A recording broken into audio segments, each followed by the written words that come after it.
author will soon release his historical novel. It's a book called A Death Well Lived. And joining us today, we have that author here, Daniel Overdorf. Thanks so much for being here. Oh, it's an honor. Thank you so much for having me. This is a different animal for you. You've written in the past. Tell us a little about this book. Sure. This is it's a story of hope. Ultimately, hope for change, for transformation. But we learn about that hope through the eyes of a Roman centurion in the first century in Judea. Wow. So we get to see transformation in his life, which gives us hope that things can change and people can change. We can change. Absolutely. Circumstances can change. Yeah, gives us that insight there. Yeah, Tell me what absolutely. inspired this book. This was a labor of love, I'm sure. Well, it was enjoyable. It was fun to work on. A lot of work, but fun. In the Bible, there are a few occasions where a Roman soldier will appear, but you don't know any backstory. You don't know what happens after that.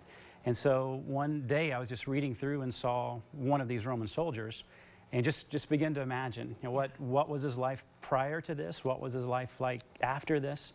And imagining eventually led to writing is how I got there. Exactly. Okay, so lots of hours of research goes into a historical novel, It right? was, and I was fortunate to research in a couple different ways. I was fortunate to be able to go to Israel actually 3 times over the last few years. And just to be there and walk the streets and see the ruins that are there and just get a sense of the culture. Yeah. But then, of course, also did a lot of library research, learning about geography, about culture, about how did a Roman soldier become a soldier? Exactly. How might he have ended up in Jerusalem? With historical fiction, every time he turns a new corner, you just have to ask yourself, what would he have seen? What's the vegetation? What would the season of the year have been like? Exactly. So every paragraph is new research. Wow, painting the picture through words. That's incredible. Very incredible. We're running out of time. We do want you to talk a little about the main character in this book. The motto behind the main character. Well, he's, as I mentioned, a Roman soldier. When the book opens, he's self-absorbed, bigoted against the Jewish people, violent.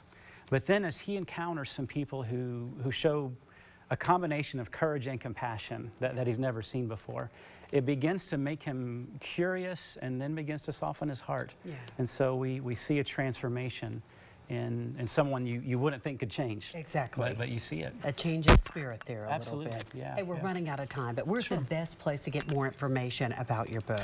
You can obviously go to Amazon or barnesandnoble.com, anywhere you buy books online. You can find, or my own website, danieloverdorf.com. Okay. You can find there. And the big release is coming up, right? Tuesday. Okay, Tuesday right around the corner. Well, we wish you the very best. Thank you. Thank you so much for sharing your story with us today. Welcome. And for more information, you can head to our website at livingeasttennessee.com. Thanks again for being here today.